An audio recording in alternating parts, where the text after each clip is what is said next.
आप सभी का फिर से स्वागत है हमारे चैनल की नई वीडियोस पर। तो दोस्तों, आज हम वैदिक काल की एस्ट्रोनॉमी और मेडिकल साइंस की बातें करेंगे, जैसे कि आयुर्वेद का ओरिजिन कहाँ से हुआ, है ना। तो चलिए फिर वीडियो को स्टार्ट करते हैं।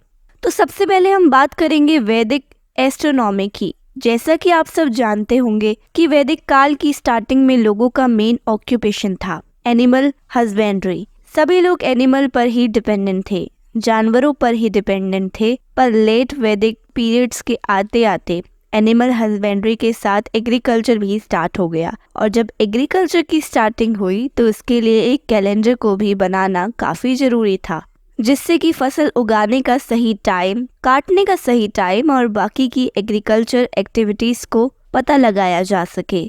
और यही वो मेन रीजन था जिसकी वजह से लोगों ने आसमान की स्टडी करना स्टार्ट कर दिया था। और यहाँ से जन्मी थी हमारी वैदिक एस्ट्रोनॉमी। इसके साथ साथ जो हमारी होली और रिलीजियस प्रैक्टिसेस होती थी, जैसे कि साल के किस टाइम पर कौन सा यज्ञ होगा, कौन सा हवन होगा, ये दूसरा मेन रीजन था एस्ट्रोनॉमी के ओरिजिन का। और वैदिक लिटरेचर से हमको ये मालूम पड़ा कि वो लोग महीनों को मून के फेसेस से काउंट करते थे और साल को सन के मोशन के द्वारा काउंट करते थे। अब क्योंकि मून मंथ का होल नंबर एक सोलर ये नहीं बना सकता, इसलिए कुछ एक्स्ट्रा दिन बच जाते थे, जिसको मलमास कहा गया है। ये दिनों का ऐसा पीरियड होता था जहाँ पर कोई भी रिलीजियस एक्टिविटीज नहीं होती थी।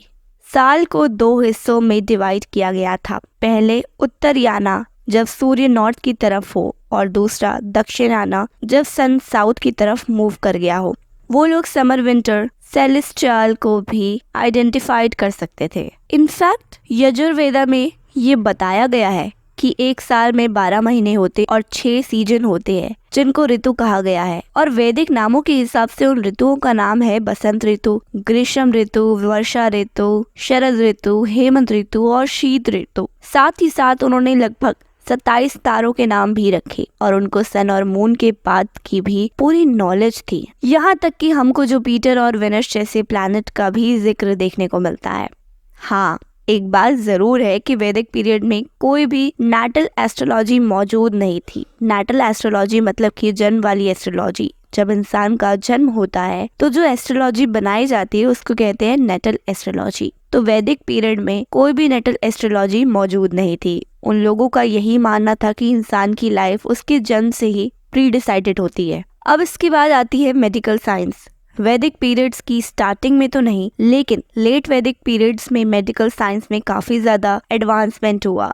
अथर्ववेद में पूरी वैदिक पीरियड्स की मेडिकल साइंस को बताया गया है। मेडिसिन और फिजियोलॉजी के कई सारे आइडियाज अथर्ववेद में हैं। हालांकि आज के मॉडर्न साइंस के कंपैरिजन में अथर्ववेद के आइडियाज और मेडिसिन पूरी हद तक तो करेक्ट नहीं है, लेकिन उस पीरियड की बाकी की सभ्यताएं और सोसाइटीज के कंपैरिजन में उनकी नॉलेज काफी ज्यादा एडवांस थी। अथर्ववेद में हमको कई सारी बीमारियों का जिक्र मिला है, जैसे कि फीवर, जिसमें मलेरिया के सिम्टम्स भी मौजूद थे, कोल्ड, कफ, हेडेक, ट्यूमर और भी तरह तरह की बीमारियों का जिक्र किया गया है। एडवांसमेंट के साथ साथ कुछ रॉन्ग आइडियाज भी जन्म ले रहे थे, जैसे कि वो लोग ये मानने लगे थे कि ये बीमारियां हमारे शरीर के 3 दोषों में गड़बड़ी के कारण होती है। और वो दोष क्या थे? वाता, पित्त और काफा दोष। ऐसा माना जाता है कि ये बीमारियां और मल फंक्शनीज भूत, घोस्ट और एविल स्पिरिट के अटैक के कारण होती है। और इसीलिए कई सारे मंत्र और रिचुअल प्रैक्टिसेस होती हैं और रिचुअल प्रैक्टिसेस की जाती है, जैसे कि हाथों में हैंड बैंड पहनना, जिनको कवच कहा जाता है। उनका ये मानना था कि उन मंत्र और प्रैक्टिसेस के द्वारा और एविल स्पिरिट और भूत दूर भागते हैं। खैर, इसी के साथ साथ अथर्ववेद में कई सारे पेड़ पौधे और जड़ी बूटियों का भी जिक्र किया गया है, जिनका इस्तेमाल उन बीमारियों को ठीक करने में किया जाता था। मेनली यहाँ पर 2 टाइप के ग्रुप थे, 2 तरह के ट्रीटमेंट मौजूद थे। पहला टाइप का ग्रुप वो था जो कि सुपर नेचुरल और मैजिकल प्रैक्टिसेस के द्वारा एविल स्पिरिट और भूतों को भगाते थे, जिससे कि बीमारियां ठीक हो जाया करती। और दूसरा टाइप का ग्रुप वो था जो कि पेड़ पौधे, उनकी पत्तियां, उनकी जड़ें और जड़ी बूटियों से बीमारियों का सही इलाज करते थे। और जो दूसरा वाला ग्रुप था जो कि पेड़ पौधों से बीमारियों का इलाज करते थे, उन लोगों को कहा जाता था बिशक, खैर, ये दूसरा वाला ग्रुप ऑफ स्कूल काफी सक्सेसफुल हुआ और उनकी राइटिंग, उनके तौर तरीके और कई सारे मेडिसिन प्लांट का जिक्र आज हमको उनकी राइटिंग में भी देखने को मिलता है। इसी ग्रुप को आगे कंटिन्यू करते हुए लेट वैदिक पीरियड्स के एंड में और अर्ली बुद्धिस्ट पीरियड की स्टार्टिंग में आयुर्वेद को लिखा गया।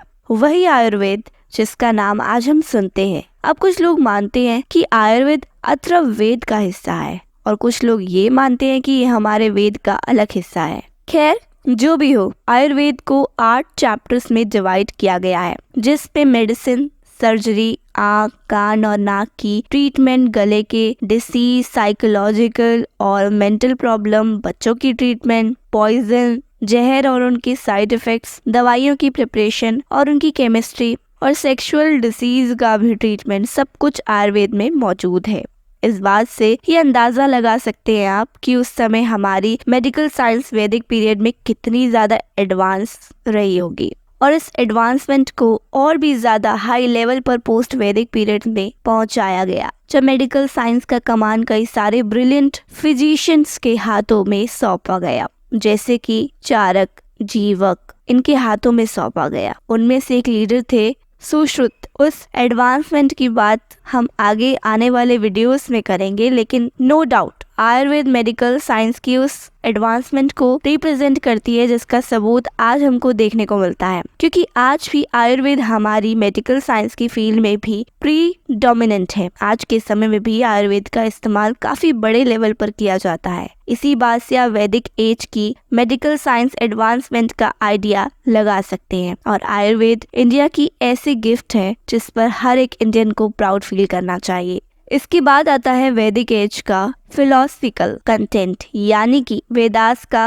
कंटेंट क्या था। तो ऋग्वेदा, जिसमें भगवान की प्रेयर मौजूद थी, गॉड की वो वर्शिप मौजूद थी। समवेदा, जिसमें हिम्स और म्यूजिक मौजूद था। इसके बाद यजुर्वेद, जिसमें आपको बलिदान देना होगा, मीन्स वहाँ पर सेक्रीफाइस और रिलीजियस एक्टिविटीज का इन्वॉल्वमेंट है।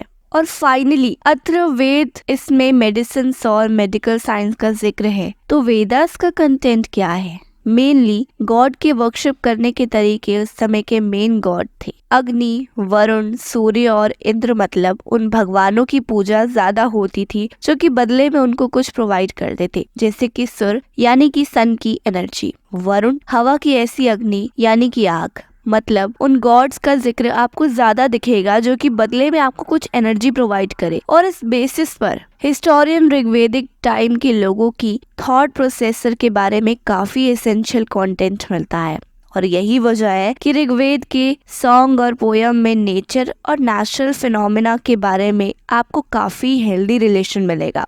ऐसे ही वेदास में एक और चीज के बारे में बताया गया है जिसको कहा जाता है लोक्यता। इसको चारवाका भी कहा जाता है। वो लोग आत्मा और सोल की एग्जिस्टेंस को नहीं मानते थे, बल्कि उन लोगों का मानना था कि इस दुनिया की सभी चीजें 4 तत्वों से मिलकर बनी हुई है, जिनको चित्रभूता भी कहा गया है। और ये 4 तत्व थे वाटर, एयर, अर्थ और फायर। मतलब अग्नि, हवा, जल और जमीन। और फिर बाद में एक और तत्व को भी जोड़ा गया, काय यानी कि आसमान। ऐसा माना जाता था कि जब भी इंसान मरता है तो उसकी बॉडी, उसका शरीर, उसकी आत्मा ना ही स्वर्ग में है और ना ही नर्क में, बल्कि इन 4 तत्वों में जाकर मिल जाती है। मतलब ओल्ड वैदिक पीरियड्स के लोगों का यही मानना था कि इस दुनिया की सभी चीजें 5 तत्वों से मिलकर बनती है और जब इंसान की डेथ होती है तो ना तो वो हेल में जाता है ना ही हेवन में जाता है, बल्कि उसकी सोल इन 4 चीजों में जाकर मिल जाती है। आप खुद ही देखिए उनकी सोच कितनी एडवांस थी। आज की मॉडर्न साइंस तो कहती है कि जब इंसान मरता है तो हमारे शरीर की सारी केमिकल रिएक्शन रुक जाती है और जो एनर्जीज, जो भी इंफॉर्मेशन हमारे अंदर रहती है, वही नेचर में जाकर मिल जाती। खैर, जो भी हो, लेकिन ये बात काफी अच्छी है कि उन लोगों ने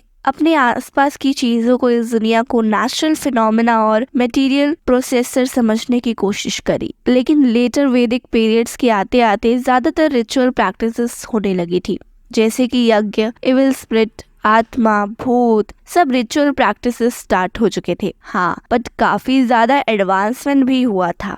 तो आज हमने एस्ट्रोनॉमी, मेडिकल साइंस और वेदास के कुछ कंटेंट को जाना। इसमें आई थिंक आप ये समझ गए होंगे कि उस समय हमारी साइंस कितनी ज्यादा एडवांस थी। आयुर्वेद में मेडिकल साइंस को कितने एडवांस लेवल पर ले जाया गया। खैर, आपको हमारी वीडियो कैसी लगी आप मुझे नीचे कमेंट्स करके जरूर बताइएगा, और अगर आपको ये वीडियो पसंद आई हो तो इस वीडियो को लाइक एंड शेयर जरूर कीजिएगा। मिलती हूँ बहुत जल्द अगली नई वीडियो के साथ, तब तक के लिए धन्यवाद।